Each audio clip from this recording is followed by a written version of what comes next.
This morning on DC News Now, it's more of a rinse and repeat forecast, similar to yesterday, but a touch warmer, and also that humidity sticking around, a chance for some scattered thunderstorms. More details on the timing of those next. Breaking now, 3 people shot, 1 killed in Southeast. What officers know in the early hours of their investigation this morning. The search goes on. A live-streamed kidnapping grips the district. The suspect still on the loose, and many questions left unanswered. Plus, packing up why a Supreme Court justice is not returning to a local university.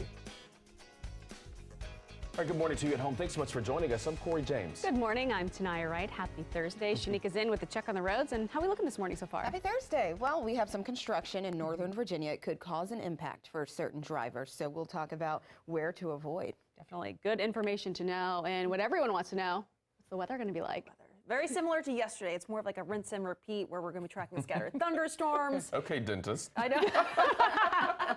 Well, I heard it earlier today. One of our producers mentioned it. I was like, oh, yeah, I'm using that one. I'm going to use that one. Yes, it's a team effort here at DC News Now. It will be hot and humid out there and a chance for some scattered thunderstorms. But right now, the Capitol building, we're seeing those mainly cloudy skies out there right now. But those skies are starting to brighten up as we're approaching that sunrise this morning, which is just after 6:05. Satellite and radar, yes, we're tracking the clouds across much of the DMV, but notice just down towards our south and west, even down towards southernmost parts of West Virginia, we're tracking some rain showers, and they do have some flood watches back out towards our south and west. Otherwise, we do have this heat advisory, and that is just skimming portions of our area. We have that heat advisory from noon to 8 p.m. today, and that's for St. Mary's County as well as Calvert County, and we're talking heat index values nearing 105 at times this afternoon. Elsewhere across the area, likely going to be tracking at least those heat index values into the mid to upper 90s later this afternoon with that heat and humidity with us. But the radar right now mainly dry across the area. Severe outlook for the day today is a 1 out of 5 on that severe scale. So we're talking a marginal risk.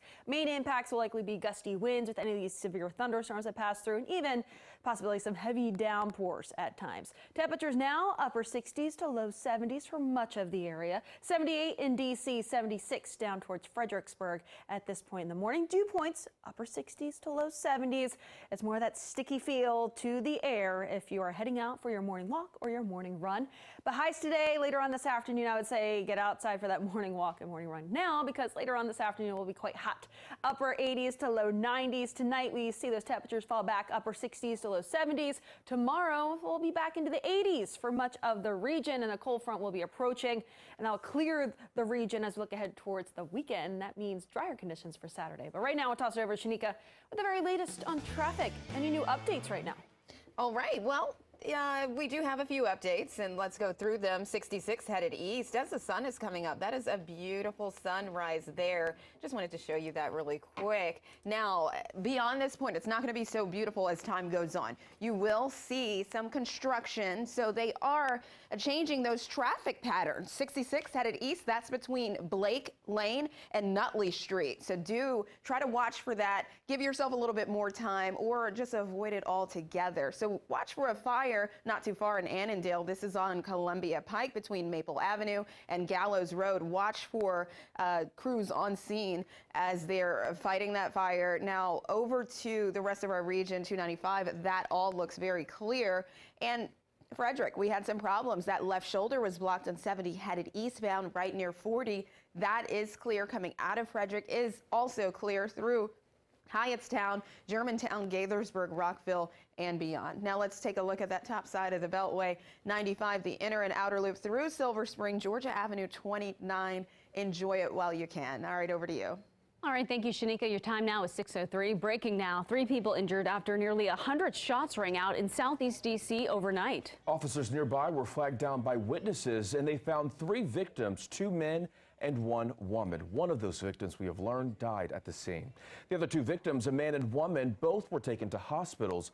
Our contributor at DC Real-Time News was there as more officers got to the scene along 4th Street near the Maryland-D.C. border. Officers say as many as 90 rounds were fired. Right now, they say they're searching for multiple shooters. Now, there was another shooting also in Southeast just hours before.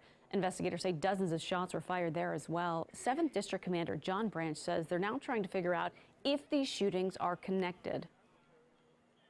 There's a possibility we're looking into. We don't have any information at this point that would lead us to that, but of course we are keeping all of our options open. That's something that we're definitely trying to piece together. The detectives are currently looking into that particular scenario.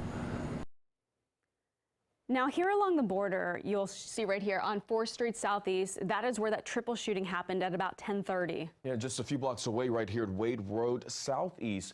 That is where another shooting happened. Officers found hundreds of shell casings and one of those shots critically injuring a pregnant woman. And that shooting happened at the Parkchester Apartments at about 3 o'clock yesterday.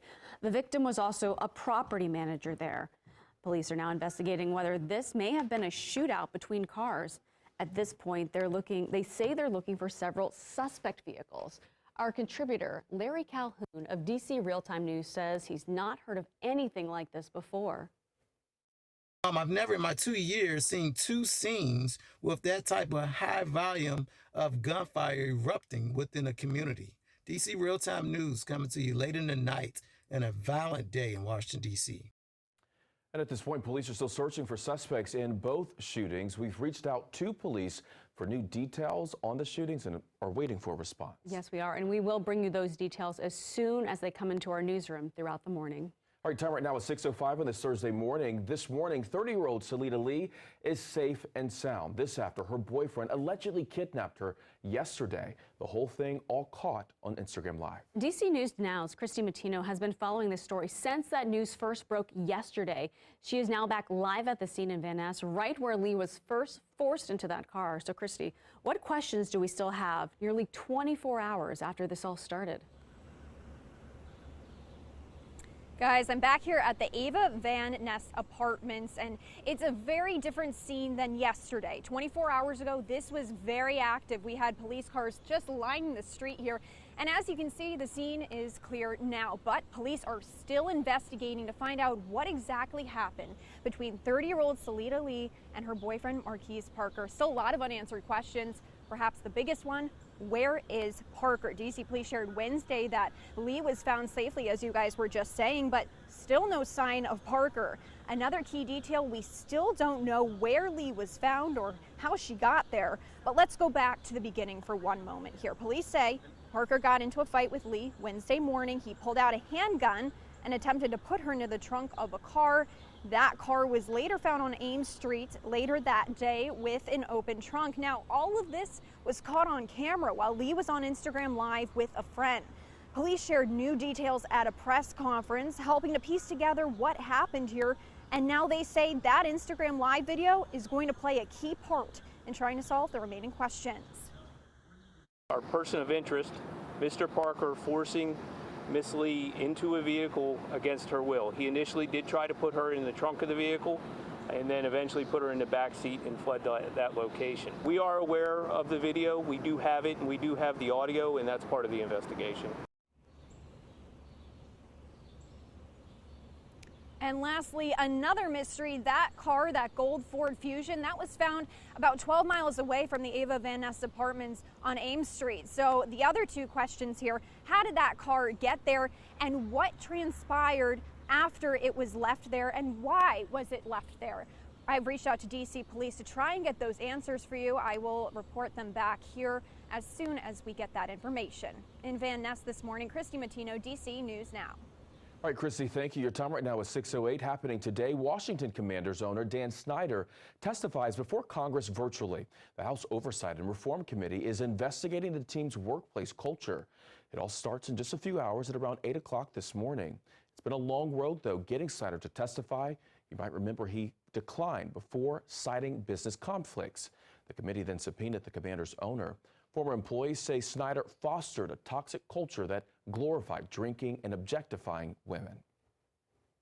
Happening tomorrow, the woman who shot her husband in the Mandarin Oriental Hotel is appearing in court. Shantiri Weems says she shot James Weems Jr. because of child abuse accusations. She says parents at the daycare where she works told her James was molesting the children there. Weems says that she was supposed to be in court on Monday, but her trial was pushed back.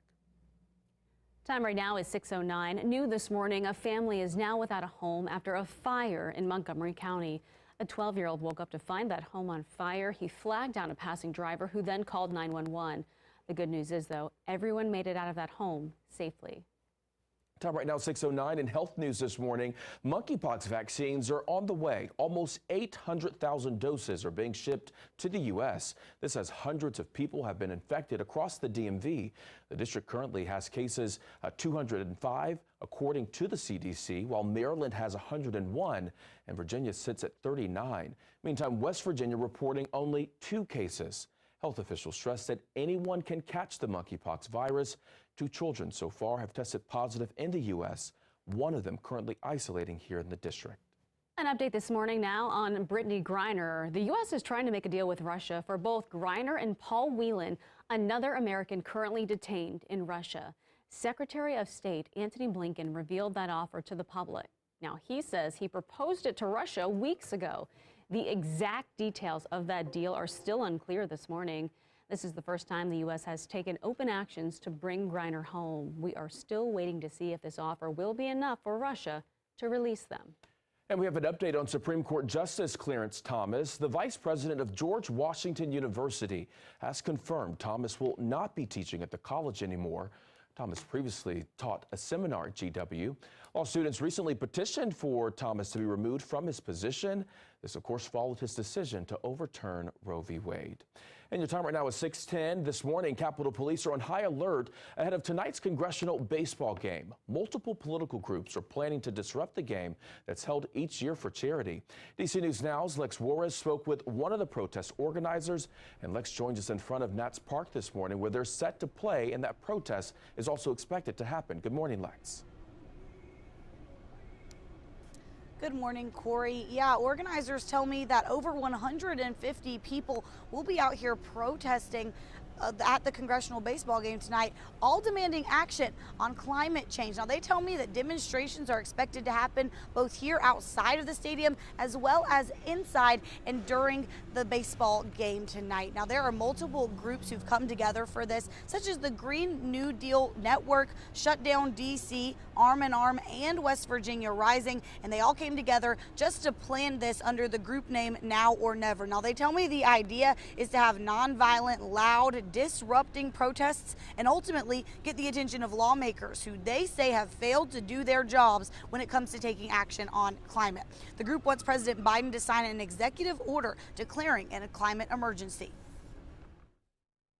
We're doing something bold and out of the box like this is because we just refuse to accept the reality where the inaction of Congress leads to death and suffering and deprives my generation of a livable future. Well, the U.S. Capitol Police Chief Tom Manger actually released a statement on Twitter last night urging people who plan to be unlawful or violent to stay home. But now in a statement that they sent to Just DC News Now, U.S. Capitol Police said, quote, "Our mission also includes safeguarding a person's ability to exercise their First Amendment rights. However, that does not mean people will be allowed to violate the law." And the group does tell me they will not go unnoticed tonight. However, they say they are not planning to be on the field at any time during today's game. But they do tell me that multiple people are planning and prepared to be arrested during the protest out here tonight. The baseball game does start at 6 o'clock and is right here at Nats Park. Live in Navy Yard, I'm Lex Juarez, DC News Now. All right, thank you, Lex.